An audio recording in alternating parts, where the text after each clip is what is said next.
Ish-banorja e Big Brother VIP Albania, Enigel Shkira, ka reaguar së fundmi ndaj një pyetje nga ndjekësit e saj në rrjetet sociale, të cilët janë kuriozh për rikthimin e saj në televizion. Njëri prej tyre i shkroi: "Do t'jesh pjesë e ekranit së shpejti? Ti e meriton, njerëz si ty i duhen ekranit." Moderatorja u përgjigj me sinqeritet, duke theksuar se për të, prania në ekran nuk është një qëllim në vetvete. "Nuk e di çfarë lloj njerëzish i duhen ekranit, por di që mua s'më duhet ekrani për të qenë pranë jush apo para jush. Ka plot forma për të bërë dhe për të thënë atë që do." Shkira shtoi se aktualisht fokusi i saj kryesor është familja dhe disa projekte të tjera profesionale që po zhvillon paralelisht.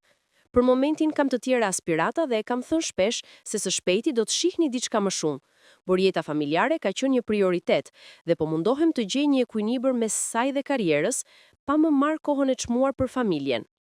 Me këtë deklarat, Enigel la të hapur mundësinë e një rikthimi në të ardhmen, por theksoi se çdo hap që do të ndërmarrë do të jetë në harmoni me jetën e saj personale dhe prioritetet aktuale.